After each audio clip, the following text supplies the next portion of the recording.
नमस्कार साथियों, मेरा नाम अजय है और आज वाई टॉक में आप सभी लोगों का बहुत बहुत स्वागत है।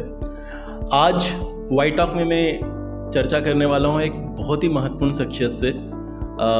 हमारे साथ सपना है और मुझे लगता है कि सपना जिस मुद्दे पर काम कर रही हैं, जिस तरीके से वो काम कर रही हैं, वो एक बहुत ही महत्वपूर्ण मुद्दा है जो अपनी पहचान के लिए लड़ाई लड़ रही है और आज से नहीं, सदियों से।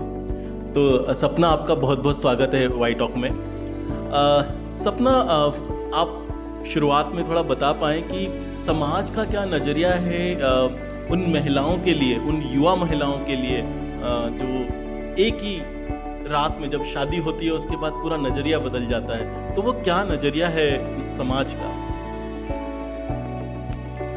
तो मैंने जहाँ तक देखा है कि समाज वाले बस यही सोचते हैं कि बस इस लड़की की शादी हुई तो इसे घर पर ही रहना है और घर का सारा काम करना है, और यहाँ तक कि उसकी पढ़ाई यदि वो करना चाहती है तो वो पढ़ाई नहीं करने देते हैं, क्योंकि पढ़ाई के लिए घर से बाहर निकलना होता है। तो घर से बाहर निकलेगी तो लोग क्या बोलेंगे, लोग घर वालों को बोलेंगे, फिर घर वालों को सारी बातें सुननी पड़ेगी। तो ये सारी चीज़ें रहती है और उसको मतलब मौके नहीं मिल पाते हैं, जैसे कि और बराबरी का दर्जा भी नहीं दिया जाता है जैसे पुरुषों को दिया जाता है, और उसकी बातें भी नहीं सुनी जाती है। और फिर देखा जाए तो उसे मतलब बहुत कुछ सहन करना पड़ता है ससुराल में आके एक शादी के बाद। यही होता है, मैंने जितना भी देखा है। तो सपना, इसमें एक और बात जो महत्वपूर्ण है कि क्या शादीशुदा युवा महिलाओं को युवा समझा जाता है समाज में?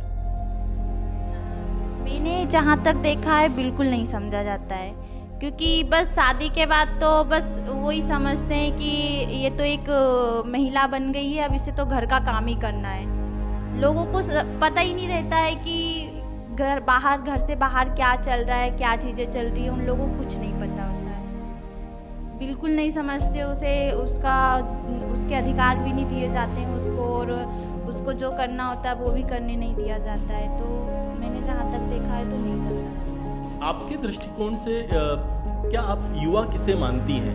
कौन है युवा? मतलब इस अवस्था में, युवा अवस्था में अपनों सपनों को जाने, अपने सपनों को पहचाने, अपने सपनों को पूरा करने के लिए लड़ाई लड़े। बस मेरे हिसाब से तो यही लगता है मुझे। और बहुत महत्वपूर्ण है जब बात महिलाओं की होती है, और अक्सर मुझे यही लगता है कि वो दिन जब शादी के नगाड़े बजते हैं, शादी होती है और अगले दिन से ही एक ज़िंदगी पूरी तरीके से बदल जाती है। और सच में, और ये आज से नहीं, सदियों से है, और उसको चुनौती दे रही हैं आप, वो बहुत ही काबिल तारीफ़ बात है। तो वाई टॉक के सारे दर्शक जो हैं उनको आप आपके जीवन की यात्रा के बारे में थोड़ा बता पाएँ, और वो लड़ाई कैसे आपने लड़ रही हैं और कैसे उस पर आगे बढ़ रही हैं, उसके बारे में आप कभी बता पाती हैं तो बहुत बेहतर होगा। तो मैं मेरे अपने परिवार से बात करूँगी कि जब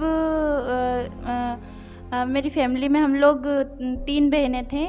तो जब मैं 10th क्लास में थी तो मेरी एक छोटी वाली बहन थी जो 6th क्लास में थी, तो उसने फांसी लगा ली थी। और उसी साल जो मेरे से बड़ी सिस्टर थी, तब वो कॉलेज में थी, तो उसने कोर्ट मैरिज कर ली थी। तो उस टाइम मैं 10th में थी, तो मेरी पढ़ाई पर बहुत बुरा प्रभाव पड़ा, क्योंकि ना 2 बहनों ने ऐसा कर लिया था, एक ने भी नहीं किया था, 2 ने किया था। तो मेरी पढ़ाई पर बहुत बुरा प्रभाव पड़ा। घर वाले मुझे पढ़ाई करने से बिल्कुल मना कर दिया कि अब तो तुम्हें पढ़ाई नहीं करना है।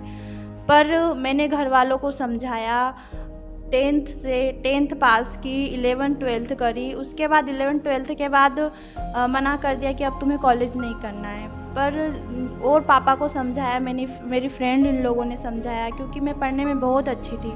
और फिर उन लोगों ने समझाया कि अंकल जी आपकी बेटी को तो पढ़ाना चाहिए। फिर बहुत समझाने के बाद पापा कहीं माने कि हाँ ठीक है बेटा पढ़ लो। फिर मैंने कॉलेज में एडमिशन लिया, और फिर कॉलेज में एडमिशन लेने के बाद मेरी फर्स्ट ईयर में ही शादी कर दी। और ऐसा होता है ना कि शादी से पहले तो, शादी के लिए तो ससुराल वाले बोल देते हैं कि हाँ पढ़ाई कर लेना, पर जब मैं ससुराल आई तो मुझे वहाँ आके ये मतलब देखने को मिला कि जब मैं घर से बाहर आती जाती थी तो बहुत झगड़ा होता था। और बहुत बातें सुननी पड़ती थी और घर का सारा काम करना और पढ़ाई के लिए कैसा टाइम निकालना, मुझसे सब कुछ मैनेज नहीं हो रहा था। तो मैं बहुत परेशान हो रही थी। रोज़ का झगड़ा, कभी इस बात पे हो रहा है घर से बाहर जा रही है, कभी घर का काम कुछ नहीं करो, अपनी पढ़ाई को लेके बैठ जाओ तो उस पे झगड़ा हो रहा है। तो मैं बस बहुत परेशान हो गई थी एक टाइम। तभी मेरे हस्बैंड जो सिनर्जी संस्थान है उसके प्रोग्राम बायरसी से जुड़े हुए थे, तो मेरा वो बहुत सपोर्ट करते हैं, अभी भी करते हैं, पहले भी करते थे। तो उस टाइम उन्होंने मेरा फॉर्म उड़ान में भरवाया। उड़ान प्रोग्राम है जो लड़कियों और महिलाओं के लिए काम करता है। उनको पता था कि इसको तो अपने सपनों को पूरा करना है, तो मुझे उनका तो पूरा सपोर्ट था, वो मुझे समझते थे।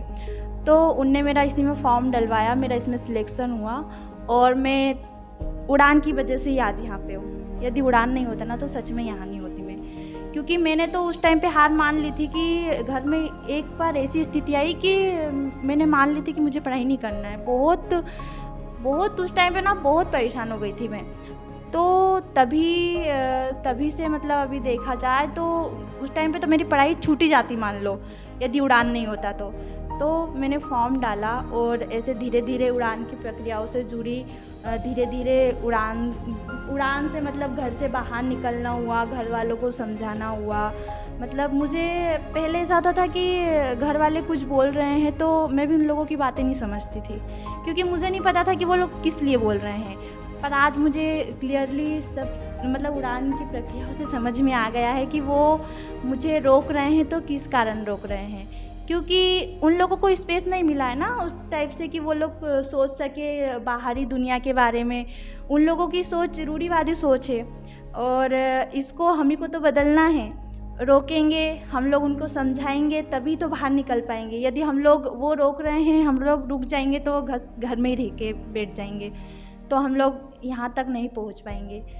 तो बस मेरा यही था। और अभी घर वालों को मैं अच्छे से समझा लेती हूँ और वो भी मुझे भेज देते हैं। और आज मैं एक मेरी छोटी सी बेटी है 10 महीने की, उसको भी जहाँ भी जाती हूँ साथ में लेके आती हूँ, अकेली जाती हूँ। घर से आना जाना मेरा अकेला होता रहता है अभी, पहले नहीं होता था, क्योंकि पहले वो भी कुछ बोल देते थे तो मैं उनको समझा नहीं पाती थी कि किस टाइप से समझाना है। पर अब मुझे इतना पता चल गया है कि उनको किस टाइप से समझाना है। मुझे उन लोगों की कुछ बातें उनकी भी सुननी पड़ती है, क्योंकि कुछ बातें हम लोग उनकी सुनेंगे ना तभी तो वो हम लोगों को बोलेंगे कि हाँ यार कुछ अच्छे के लिए कर रही है, हम तभी समझा पाएंगे उन लोगों को। क्योंकि यदि वो हम लोगों को कुछ बोल रहे हैं और हम लोग उनकी बातें नहीं समझ रहे और हम लोग कुछ उनको अच्छा बोलने की वजह कुछ गलत बोल रहे हैं तो उनको और गुस्सा आ जाता है। तो अभी मैं बस यही अच्छे से समझ गई हूँ कि उनको जो वो उस टाइप से बोल रहे हैं तो उनको किस टाइप से उत्तर देना है, किस टाइप से समझाना है, ये सारी चीज़ें सीख गई हूँ। और अभी घर वाले मुझे घर से बाहर भी आने देते हैं, मैं अकेली आती भी हूँ, जाती भी हूँ, अपनी पढ़ाई भी कर रही हूँ। और अभी मैंने फाइनल भी कंप्लीट कर लिया है और अभी मैं खुद मतलब घर वालों से बोला कि मुझे आगे और पढ़ाई करना है, तो उन्होंने बोला ठीक है बेटा तुम करो। तो अभी मैं और बीएड कर रही हूँ, तो मुझे बहुत खुशी होती है कि आज मैं जहाँ मेरी पढ़ाई छूट रही थी एक टाइम फर्स्ट ईयर में, और आज मैं फाइनल करने के बाद भी बीएड कर रही हूँ, तो मुझे बहुत खुशी होती है। बहुत मुझे लगता है कि बहुत अच्छी और महत्वपूर्ण चीज़ की वो लड़ाई लड़ते रहना, और वो सिस्टमेटिक वे से जो आपने किया है। सपना का सपना क्या है? कभी मैं ये प्रश्न आपसे करूं तो अब कल क्या करना है मैं उसकी बात नहीं कर रहा हूँ। इस पूरे समाज में जो आप जिस तरीके से योगदान दे रही हैं अपनी खुद की जर्नी को मजबूत करते हुए, तो आपका सपना क्या है लार्जर एस्पेक्ट से? मैं अभी पढ़ाई कर रही हूँ तो मैं कुछ बनूँ मतलब इसका मतलब ये है कि मैं अपने पैरों पर खड़ा हूँ। क्योंकि ना मुझे शुरुआत से ही बहुत कुछ सुनने को मिला है और ऐसे सुनने को मिला है कि मैं बहुत परेशान हो गई। तो मैं लोगों को ये बता पाऊँ कि मेरी 2 बहनों ने ऐसा किया है, और तो सभी एक जैसे नहीं होते हैं।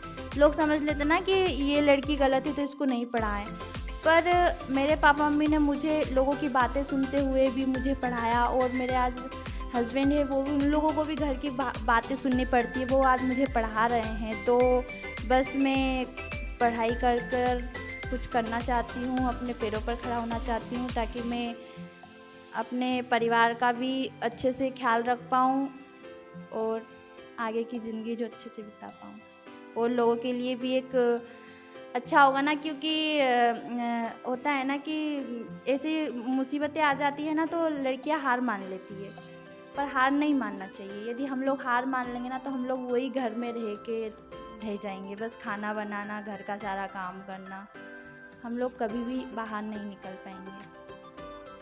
यही कहना चाहूँगी। बहुत बढ़िया। ज़रूर। और मुझे लगता है कि आप समाज में क्या बदलाव करना चाहती हैं? आप आगे चलकर आपकी खुद की पढ़ाई आप बहुत बेहतर तरीके से कर ही रही हैं और आगे भी करेंगी, मगर महिलाओं के लिए, खासकर उन युवा महिलाओं के लिए जिनको शादी होने के बाद युवा ही नहीं माना जाता, तो उन महिलाओं के लिए आप क्या काम करना चाहती है? क्या सपना है उसमें बदलाव करने का आपका? मेरा सपना बस यही है कि जिन भी महिलाओं की शादी हो गई है, यदि वो पढ़ाई करना चाहती है, तो यदि उन लोगों का मतलब सपना, उनको पता है कि मेरा सपना यही है, मुझे यही बनना है, तो उसके सामने कितनी भी मुसीबतें आए, उसको ना सारी मुसीबतें पार करके आगे बढ़ते रहना चाहिए। मैं बस सारी महिलाओं से यही बोलना चाहूँगी, रुकावटें तो सभी के रास्ते में आती है, रुकावटें किसके रास्ते में नहीं आती है। अपना यदि सपना अपने को पता है कि हमें अपने सपने को पूरा करना है, तो हमें सारे रास्ते में आई हुई चुनौतियों को पार करना पड़ेगा। और मैं जिस तरीके से मतलब मेरे जो कम्युनिटी में बदलाव, मतलब मेरा जो है कि मैं बदलाव लाऊं, तो ये है कि हमारे गांव में जो है, मैं मात्र एक ऐसी बहू हूँ जो पढ़ाई कर रही हूँ। तो लड़कियों को भी नहीं पढ़ाया जाता, बहू तो बहू, लड़कियों को भी नहीं पढ़ाया जाता है। तो अभी मैं पढ़ाई करने के लिए बाहर निकलती हूँ तो अभी भी लोग बहुत बोलते हैं, कुछ पीठ पीछे तो बहुत बोलते हैं। तो बस मैं उनका मुंह बंद करना चाहती हूँ, क्योंकि यदि मैं पढ़ाई करके आगे बढ़ जाऊँगी और कुछ बन जाऊँगी ना, तो लोगों की सोच अपने आप बदलेगी। क्योंकि लोग बोलेंगे, यार इसको इतना बोलने के बावजूद भी, इतना सुन के भी ये जा रही थी, पढ़ रही थी और आज आगे इतना कुछ कर लिया इसने, इतना कुछ अच्छा बन गई है, तो क्यों ना हम भी हमारी लड़कियों को पढ़ाए, हमारी बहू पढ़ना चाहती हो तो उसको पढ़ाए। तो उनकी सोच अपने आप बदलेगी। मैं बस यही सोचती हूँ कि अभी हम लोग किसी से बातें करने जाएंगे ना, तो वो डायरेक्टली हम लोग से बातें नहीं करेंगे। तो हम बस मेरा यही है कि मैं पढ़ लिख कर कुछ अच्छा बनूं, ताकि लोग भी मुझे देखकर अपनी लड़कियों को पढ़ाए। अपने गांव में महिलाएं यदि पढ़ना चाहती है तो उन्हें पढ़ाएं, और महिलाओं के लिए कुछ गलत ना बोले कि ये मतलब कुछ भी गलत टाइप से ना बोले। बस मैं ये मुझे लगता है कि आप बहुत बेहतर तरीके से कर रही हैं काम, और ये सपना जो है आपका एक ऐसा समाज बनाने का जहाँ पर पुरुष और महिला के आधार पर, या जो जेंडर के आधार पे पूरा जो भेदभाव है, भूमिकाओं के आधार पर जो भेदभाव है वो ख़त्म हो। और मैं तो यही कहूँगा कि एक शादीशुदा महिला जब वो लड़की से महिला हो जाती है एक दिन के अंदर, और उसका जो युवा होने का जो पूरा पार्ट है जिसको रोक दिया जाता है, वैसी लड़ाई आप जो लड़ रही हैं उसके लिए बहुत बहुत धन्यवाद। और हम सब लोग साथ में हैं, और उन सभी पुरुषों को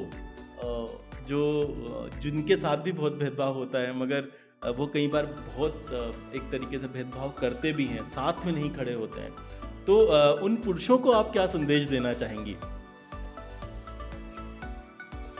मैं उन लोगों को से बस यही कहना चाहूँगी कि मतलब जिन लोगों को भी बराबरी का दर्जा नहीं दिया जाता है ना, तो आप उनको बराबरी का दर्जा दो। यदि आपके घर में कोई लड़की है, आपकी बहन है या आपकी पत्नी है, यदि वो पढ़ाई करना चाहती है तो उसको पढ़ाई में सपोर्ट करो, क्योंकि हम लोगों को बराबरी का दर्जा मिलना चाहिए। बस मैं यही कहना चाहूँगी।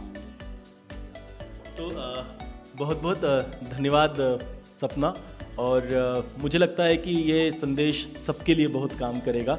और आप सभी दर्शकों का बहुत बहुत स्वागत है, और अभिनंदन भी कि इस पूरी चर्चा को आप सुन पा रहे हैं। और मैं अंत में यही कहना चाहूँगा कि इस तरह की चर्चाओं के लिए आप बने रहिए। हमारे सिनर्जी संस्थान का जो यूट्यूब चैनल है उसको सब्सक्राइब कीजिए, जिससे इस तरह की स्टोरीज़ वाई टॉक के माध्यम से आप ज़्यादा से ज़्यादा सुन पाएँ।